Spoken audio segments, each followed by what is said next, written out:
évangiles ne sont pas le Nouveau Testament.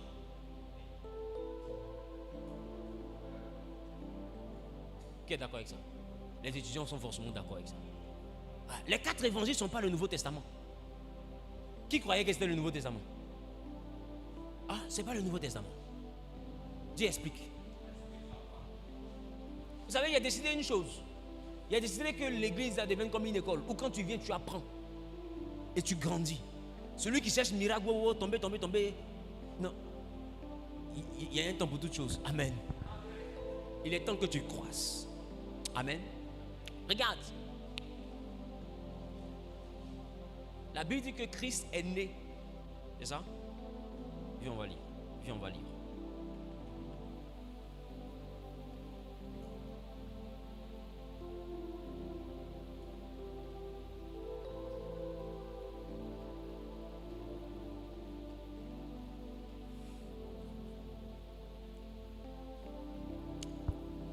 Quelqu'un dit yes. Yes. Quelqu'un dit amen bien. Amen.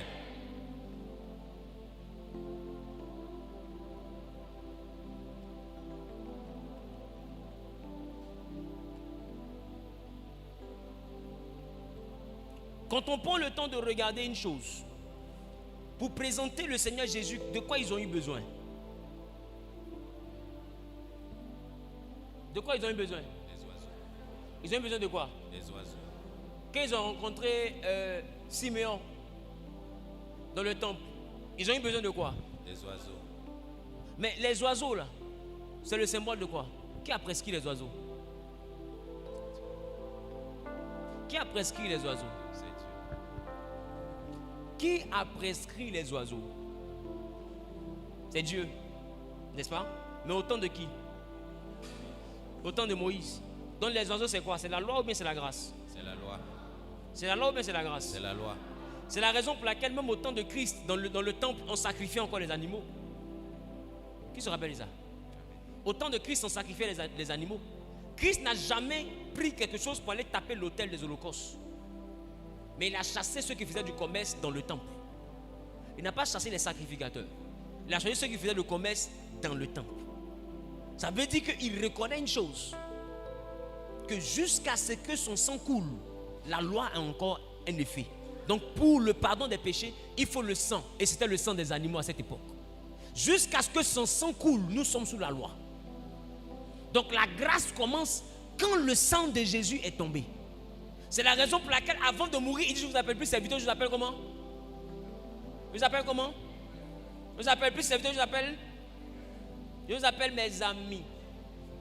C'est le dernier grade qu'ils ont eu avant la mort de Christ. Mais quand Christ revient d'entre les morts, il dit à Marie de Magdala et aux autres: allez-y dire à mes frères que je les devance en Galilée. Donc vous voyez que la notion de frère apparaît après la nouvelle naissance, après la résurrection. Parce qu'en réalité, ce qu'on appelle l'Ancien Testament a pris fin lorsque le voile a été déchiré, parce que c'est le voile qui est l'Ancien Testament. Est-ce que quelqu'un me comprend? Amen. C'est le voile là qu'on appelle l'Ancien Testament. Le fait que le voile ait été ôté, ça venait de mettre fin à l'Ancien Testament et ça donnait place au Nouveau Testament. Et c'est parce que le voile a été déchiré que la prochaine fois où l'Esprit de Dieu est descendu, il n'est plus descendu dans le lieu où il y avait le voile, mais il est descendu en pleine ville. Pourquoi? Parce qu'à cause du voile qui était ôté, il pouvait maintenant aller et descendre sur la vie de n'importe qui. Parce qu'avant c'était les sacrificateurs qui avaient accès à cette présence, mais quand le voile a été ôté, automatiquement tout le monde pouvait recevoir.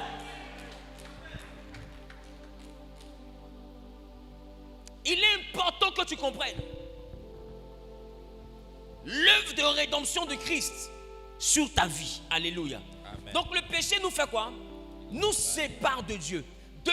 Le péché nous rend coupables. Tu peux voir ça dans le livre de Psaume chapitre 38, le verset 5. Psaume 38, le verset 5. Car mes iniquités s'élèvent au-dessus de ma tête comme un lourd fardeau. Elles sont pesantes. Elles sont trop pesantes pour moi. Quelqu'un dit trop pesante pour moi. Donc la notion de la culpabilité est une notion qui est liée à la présence du péché. Quelqu'un qui est en Christ ne doit pas culpabiliser. Qui me comprend? Quelqu'un qui est en Christ ne culpabilise pas. La culpabilité n'est pas un sentiment de Dieu. La culpabilité n'est pas un sentiment de Christ. La culpabilité n'est pas un sentiment de la nouvelle naissance. Il y a des enfants de Dieu qui ont demandé pardon pour un péché. Seigneur, je demande pardon parce que j'ai avorté. Maintenant, chaque jour, chaque heure, partout où tu passes, tu vas expliquer à tous les pasteurs que toi, tu as avorté. Tu arrives dans une autre église, tu arrives, homme de Dieu, vraiment, j'arrive pas à faire enfant parce que j'ai avorté. Homme de Dieu, tout ce qu'il fait ne marche pas. On dit c'est parce que j'ai avorté. Ma chérie, toi seul, ton avortement là, attends. Toi-même, il faut voir. Tu es en train de tomber dans ce qu'on appelle la culpabilité. Dis à ton voisin, la culpabilité n'est pas de Dieu. Alléluia. Alléluia. Troisième dimension. L'effet du péché, nous devons comprendre que le péché nous permet à Satan de nous accuser. Amen. Le péché permet à Satan de nous accuser. Et quand je vais enseigner sur la théologie, l'armasiologie et même l'angiologie et même aussi l'anthropologie, vous allez comprendre le conflit qui relie l'homme à Satan. Vous allez comprendre. Vous allez tout comprendre. Vous allez comprendre pourquoi Satan s'acharne sur les hommes sans qu'on ne lui ait fait quelque chose. Vous allez comprendre. Alléluia. Il est important qu'on t'explique. Amen.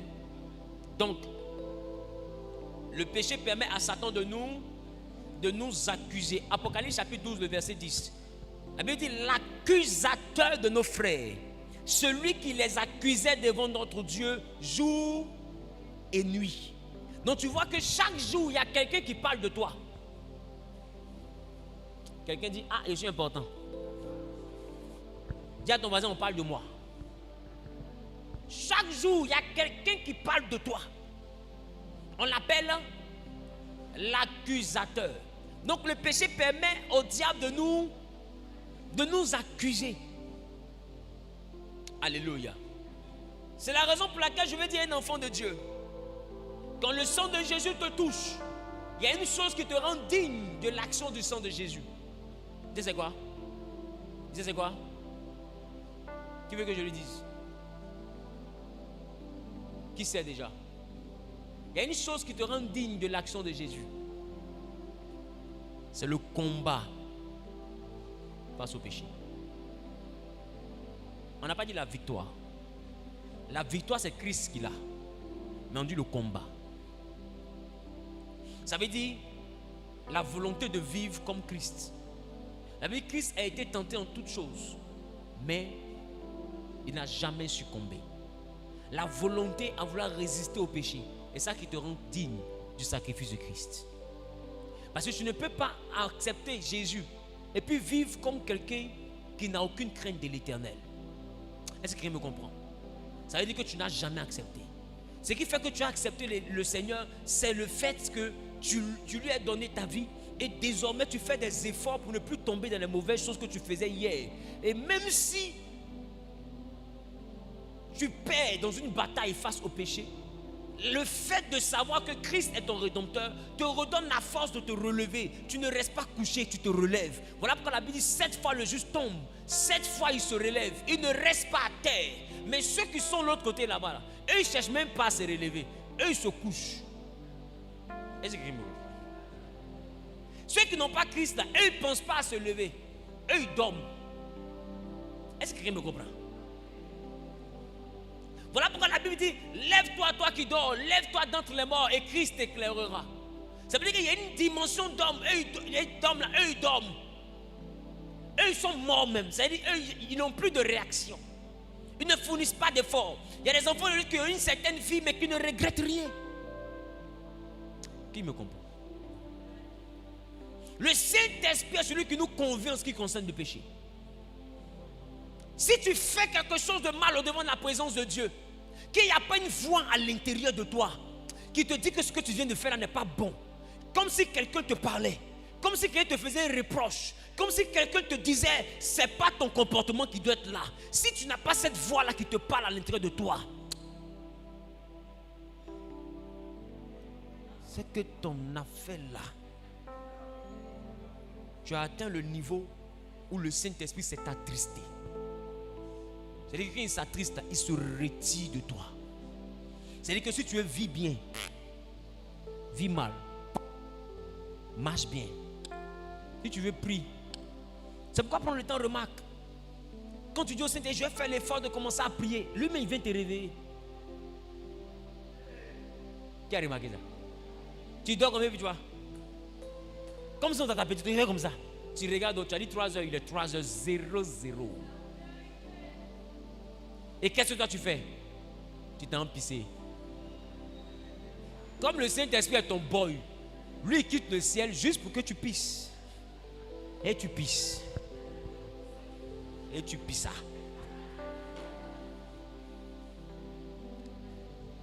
Et tu pissais. Pisseur.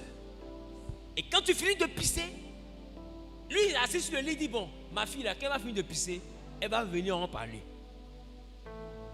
Tu te couches à côté de lui, tu tires ton drap, et puis tu dors. Pour lui, tu t'es couché, parce que tu es en position d'adoration. Donc jusqu'à là, il espère encore. Et la chose la plus grave, tu ronfles. Là, il est sûr que ce n'est plus une affaire d'adoration. La petite fille là s'est évanouie. Qui me comprend? Qui me comprend? Et beaucoup de personnes effraient le Saint-Esprit. Mais remarque, quand c'est comme ça, il vient, il te réveille une fois, tu ne fais pas. 2 fois, tu ne fais pas. 3 fois, tu ne fais pas. À un moment donné, là, plus personne ne te réveille. Tu es dormi, non? Dors. Et il se retire de ton affaire de je vais prier. Quand le Saint-Esprit se retire d'un épisode de ta vie, tout ce qui concerne cet épisode-là ne l'intéresse plus. C'est pourquoi il est important. Seuls ceux qui marchent par l'Esprit, qui sont conduits par l'Esprit, sont réellement enfants de Dieu.